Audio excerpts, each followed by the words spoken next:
बिस्मिल्लाहिर्रहमानिर्रहीम। आज हम पढ़ेंगे लाइसोसोम। लाइसोसोम्स ये भी ऑर्गेनल होते हैं। प्रोकैरियोटिक सेल में एब्सेंट होते हैं, यूकैरियोटिक सेल में पाए जाते हैं, लेकिन ये सारे यूकैरियोट्स में नहीं पाए जाते। प्लांट सेल में ये एब्सेंट होते हैं।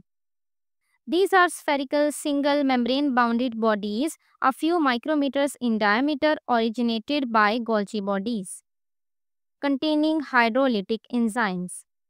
इनका स्ट्रक्चर गोल गोल होता है, स्फेरिकल होते हैं, ये सिंगल होते हैं, यानी कि एक लाइसोसोम एक सिंगल बॉडी होती है। हाँ, एक सेल में बहुत सारे लाइसोसोम्स हो सकते हैं। मेम्ब्रेन बाउंडेड होते हैं, इनके बाहर भी मेम्ब्रेन होती है, फॉस्फोलिपिड बाई लेयर की बनी होती है। कुछ माइक्रोमीटर्स इनका डायमीटर होता है। डायमीटर कहते हैं कि एक सर्कल के अंदर इस तरह से जो लाइन सेंटर में से गुजर रही हो, जो ये वाला सारा डिस्टेंस होता है, ये उसका डायमीटर कहलाता है। और लाइसोसोम गोल्जी बॉडीज से बनते हैं। जैसे कि हमने गोल्जी बॉडीज में डिस्कस किया था कि गोल्जी बॉडीज लाइसोसोम्स को, परऑक्सीसोम्स को, ग्लाइऑक्सीसोम्स को बनाती है। और लाइसोसोम के अंदर हाइड्रोलिटिक एंजाइम्स मौजूद होते हैं। हाइड्रो का मतलब होता है वाटर और लिटिक लाइसिस से निकला है, यानी कि ब्रेक। हाइड्रोलिटिक एंजाइम्स ऐसे एंजाइम्स होते हैं जो वाटर की मौजूदगी में, यानी वाटर को इस्तेमाल करके किसी चीज को ब्रेक करते हैं। इसीलिए लाइसोसोम का नाम भी लाइसोसोम है। लाइसिस यानी ब्रेक डाउन, सोमा मतलब बॉडीज, ऐसी बॉडीज जो ब्रेक डाउन करें, डाइजेशन करें, क्योंकि इनके अंदर ब्रेक डाउन करने के लिए हाइड्रोलिटिक एंजाइम्स मौजूद होते हैं। They occur only in the cytoplasm of animal cells. ये सिर्फ एनिमल सेल्स के साइटोप्लाज्म में पाए जाते हैं, ऐसा नहीं है, फंजाई में भी पाए जाते हैं। हाँ, प्लांट्स में नहीं होते। And function in the digestion of material taken into cells by phagocytosis। Phagocytosis के जरिए जो सेल के अंदर मटेरियल आता है, ये उसको डाइजेस्ट करते हैं। फैगोसाइटोसिस याद है ना आपको? वैक्यूल की शक्ल में कोई सॉलिड पार्टिकल जब सेल के अंदर एंटर होता है, उसको कहते हैं फैगोसाइटोसिस। जैसे कि बैक्टीरिया, ये सेल के अंदर एंटर होगा वेसिकल की फॉर्म में, फिर लाइसोसोम उस पे एक्ट करेगा और उसको डाइजेस्ट कर लेगा, खत्म कर देगा उसको। Normally they function as destroyers of foreign particles and worn out cellular components. यानी कि फॉरेन पार्टिकल्स जैसे कि बैक्टीरिया वगैरह जो सेल के अंदर एंटर होते हैं, ये उनको डिस्ट्रॉय करता है, या फिर सेल के अंदर ही जो कंपोनेंट्स वोर्न आउट है, यानी खराब हो गए हैं, उनको डाइजेस्ट करता है, उनको खत्म करता है। ये मेन काम होता है लाइसोसोम का, क्योंकि इसके अंदर एंजाइम ही इसी तरह के होते हैं जो ब्रेक डाउन करते हैं। The newly formed lysosome before start its function called primary lysosome. जो नया नया लाइसोसोम बना है, जिसने अभी काम नहीं किया, उसको कहते हैं primary lysosome. They contain about 40 different types of hydrolytic enzyme. एक लाइसोसोम के अंदर तकरीबन कोई 40 तक मुख्तलिफ हाइड्रोलिटिक एंजाइम्स होते हैं। The lysosome during performing their function attach with the membrane of ingested material like endocytosis, phagocytosis और autophagocytosis। देखें, एंडोसाइटोसिस होता है सेल के अंदर कोई भी चीज एंटर हो रही है वेसिकल की शक्ल में, और फैगोसाइटोसिस कहते हैं कि लार्ज सॉलिड पार्टिकल एंटर हो रहा है वेसिकल की शक्ल में। ऑटोफैगोसाइटोसिस बताती हूँ मैं, जरा पहले ये दोनों देख लें। जब एंडोसाइटोसिस या फैगोसाइटोसिस के जरिए सेल के अंदर मटेरियल आता है, तो वो वैक्यूल की शक्ल में होता है। उस वैक्यूल को कहते हैं फैगोसोम। फैगोसाइटोसिस से जो एंटर हुआ है, उसके लिए खास लफ्ज है फैगोसोम। और अगर एंडोसाइटोसिस से एंटर हुआ है, तो बोल देंगे एंडोसाइटिक वेसिकल। फिर उसके बाद ये जो वेसिकल्स हैं, भले वो एंडोसाइटोसिस वाला है, भले फैगोसाइटोसिस वाला है, लाइसोसोम इसके साथ आके मर्ज हो जाता है, फ्यूज हो जाता है, अटैच हो जाता है। और लाइसोसोम के अंदर जो एंजाइम्स हैं, वो इन वेसिकल्स के अंदर चले जाते हैं और वहां जाकर फिर वो मटेरियल को डाइजेस्ट कर लेते हैं। ऑटोफैगोसाइटोसिस क्या होता है? ऑटो का मतलब होता है सेल्फ, ऑटोफेगोसाइटोसिस के अंदर एक सेल के अंदर ही जो डैमेज्ड ऑर्गेनल्स होते हैं वो एक वैक्यूल की शक्ल में, एक वेसिकल की शक्ल में पैक हो जाते हैं और उस वेसिकल को कहते हैं ऑटोफेगोसोम। फिर लाइसोसोम उसके साथ भी मर्ज होता है जैसे पहले हुआ था, उसमें से एंजाइम निकल के उस वेसिकल के अंदर जाते हैं और डाइजेशन करते हैं। तो ये एंडोसाइटोसिस, फेगोसाइटोसिस, इन दोनों के अंदर मटेरियल बाहर से एंटर होता है वेसिकल की शक्ल में, जबकि ऑटोफेगोसाइटोसिस के अंदर सेल के अंदर ही पुराने या डैमेज्ड ऑर्गेनल्स वेसिकल्स की शक्ल में रैप अप हो जाते हैं। These lysosomes are generally called secondary lysosome, but specifically they are endosomes, phagosomes and autophagosomes respectively. ये पॉइंट गलत लिखा हुआ है कि लाइसोसोम्स को एंडोसोम्स, फेगोसोम्स या ऑटोफेगोसोम्स कहते हैं। ये तो वेसिकल्स को कहते हैं।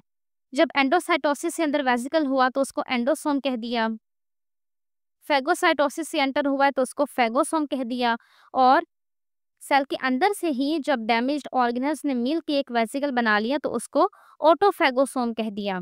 तो ये तीनों असल में वेसिकल्स हैं, इनके अंदर मटेरियल होता है जिसको फिर लाइसोसोम डाइजेस्ट करता है। ये खुद लाइसोसोम नहीं होते। अच्छा, जैसे मैंने आपको बताया कि जब नया नया लाइसोसोम बनता है तो उसको कहते हैं प्राइमरी लाइसोसोम, और जब वो आके वेसिकल के साथ अटैच हो जाता है यानी अपना काम करने लगता है तब उसको कहते हैं सेकेंडरी लाइसोसोम। अच्छा, और ऐसा नहीं होता कि लाइसोसोम आकर अटैच हुआ वेसिकल के साथ, उसके एंजाइम्स एंटर होंगे वेसिकल के अंदर काम करके दोबारा से अलग हो जाएंगे और लाइसोसोम फिर से सेपरेट हो जाएगा। नहीं, जब एक बार लाइसोसोम इस्तेमाल होता है तो फिर वो उस वेसिकल से अलग होकर दोबारा से सेपरेट लाइसोसोम नहीं बनाता। बस वो लाइसोसोम इस्तेमाल हो गया, इसके बाद सेल में फिर नए लाइसोसोम्स बनेंगे।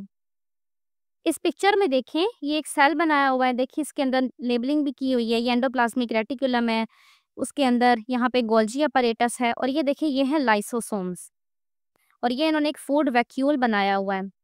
इस स्टेज में देखिए लाइसोसोम और ये फूड वैक्यूल दोनों मर्ज हो गए और लाइसोसोम के अंदर जो एंजाइम थे उन्होंने उस फूड वैक्यूल के ऊपर काम किया। They also perform autophagy, the process by which unwanted structures within the cell are engulfed and digested by lysosome. This is self-eating process of cell. Autophagy autophagocytosis ही होती है, दोनों एक ही नाम है। ऑटोफेजी जरा ज्यादा मॉडर्न नेम है, बाकी देखें डेफिनेशन वही लिखी हुई है कि इसके अंदर unwanted structures within the cell, एक सेल के ही उनको लाइसोसोम डाइजेस्ट करता है, और इसको सेल्फ ईटिंग प्रोसेस भी कहते हैं। ये जो ऑटोफेजी या ऑटोफेगोसाइटोसिस है, ये सेल्फ ईटिंग प्रोसेस होता है, या इसको सेल्फ क्लीनिंग प्रोसेस भी कहते हैं, क्योंकि इसके अंदर जो डैमेज्ड चीज़ें होती हैं वो डिस्ट्रॉय हो जाती हैं, तो सेल्फ क्लीनिंग हो गई सेल की। The body sometime eliminates old cells or unwanted cells at embryonic stage according to their genetic information. This process is called apoptosis. Embryonic stage में यानी कि जब ऑर्गेनिज्म बन रहा होता है तो उस वक्त कुछ सेल्स होते हैं जो अनवांटेड होते हैं, यानी उनकी ज़रूरत नहीं होती, तो इसलिए वो सेल्स डिस्ट्रॉय हो जाते हैं। इस प्रोसेस को कहते हैं एपोप्टोसिस। जैसे कि जब हम लोग एम्ब्रियोनिक स्टेज में होते हैं यानी कि मदर बॉडी के अंदर, तो शुरू में फिंगर्स के दरमियान स्पेस नहीं होती, यानी फिंगर्स आपस में जुड़ी होती हैं, उनके दरमियान सेल्स होते हैं, तो ब्रेन उन सेल्स को ऑर्डर देता है कि ये सेल्स खत्म हो जाएं ताकि फिंगर्स अलग अलग हो जाएं।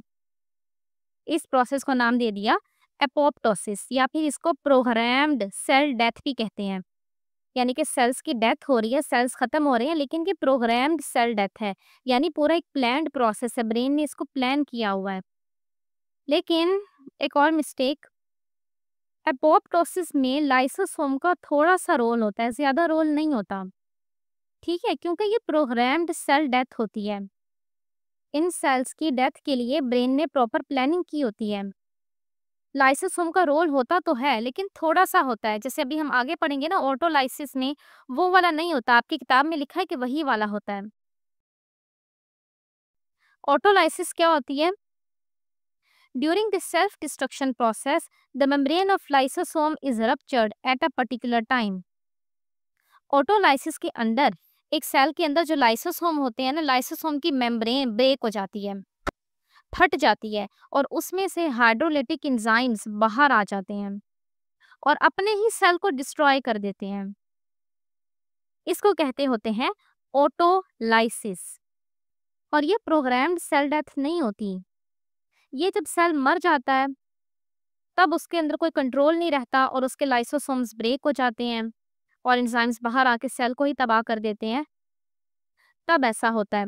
और इसकी वजह से आसपास के सेल्स को भी नुकसान होता है। देखिए ना, जब सेल सारा डिस्ट्रॉय होगा, फटेगा, उसकी सेल मेम्ब्रेन भी फट जाएगी, तो वो एंजाइम्स बाहर आके फिर आसपास के सेल्स को तबाह करना शुरू कर देंगे। तो इस ऑटोलाइसिस के अंदर लाइसोसोम का बड़ा रोल होता है, इसलिए लाइसोसोम्स को सुसाइडल सैक भी कहते हैं, क्योंकि जब इनकी मेम्ब्रेन फट जाती है और एंजाइम्स बाहर आ जाते हैं तो सेल को ही डिस्ट्रॉय कर देते हैं, यानी कि एक तरह से सेल ने सुसाइड कर ली। और एपोप्टोसिस, उसके अंदर ये प्रोसेस नहीं होता कि लाइसोसोम की मेम्ब्रेन फट जाए और एंजाइम्स बाहर आ जाएं, बल्कि उसके अंदर एक प्लानिंग के तहत सेल की डेथ होती है। लाइसोसोम का रोल होता है लेकिन थोड़ा होता है। और एपोप्टोसिस की कोई पूरी डिटेल यहाँ नहीं लिखी हुई है, तो इसलिए उसकी गहराई में जाने को रहने देते हैं। आगे, lysosome is also important in a way that it contains variety of enzyme which maintains metabolic balance of cell। Lysosome के अंदर बहुत सारे enzymes होते हैं जो सेल को ही मेटाबॉलिज्म को बरकरार रखते हैं। मेटाबॉलिज्म यानी सेल में जितने भी रिएक्शन होते रहते हैं, तो ब्रेक डाउन होने वाले सारे enzymes लाइसोसोम के अंदर ही होते हैं।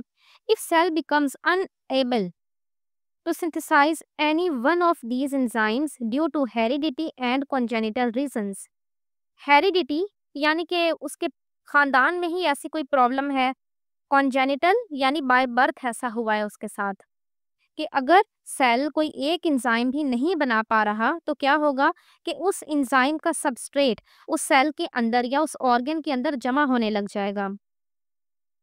इस डिजीज को कहते हैं लाइसोसोमल स्टोरेज डिजीज। और तकरीबन कोई 30 मुख्तलिफ तरह की लाइसोसोमल स्टोरेज डिजीजेस रिपोर्ट हो चुकी हैं, जिनमें से 3 यहाँ टेबल में भी मेंशन्ड हैं।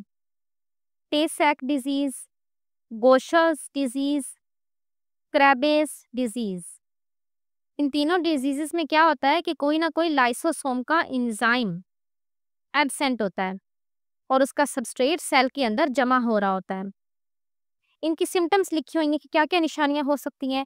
टे सैक के अंदर मेंटल रिटार्डेशन यानी दिमाग सही से डेवलप नहीं हो पाएगा, ब्लाइंडनेस हो जाएगी, death by age of 3। Gaucher disease, ये जो आगे अपोस्ट्रोफी एस लगा हुआ है इसको ना पढ़ें तो भी खैर है। गोशर डिजीज, इसके अंदर स्प्लीन और लिवर की इन्लार्जमेंट हो जाती है। ये दोनों ही ऑर्गन है बॉडी के अंदर। जो लॉन्ग बोन्स हैं उनकी इरोजन हो जाती है, यानी कि वो घिस जाती हैं। मेंटल रिटार्डेशन इन इन्फेंटाइल फॉर्म ओनली, यानी कि दिमाग जो है वो बच्चों वाला रह जाता है। क्रैबे डिजीज, इसकी भी अपोस्ट्रोफी एस को भले ना पढ़े, क्रैबे डिजीज। इसकी वजह से लॉस ऑफ माइलिन हो जाती है और मेंटल रिटार्डेशन भी होती है, डेथ बाय एज 2। तो ये सारी निशानियां हैं इन तीनों डिजीजेस की। अस्सलामुअलैकुम।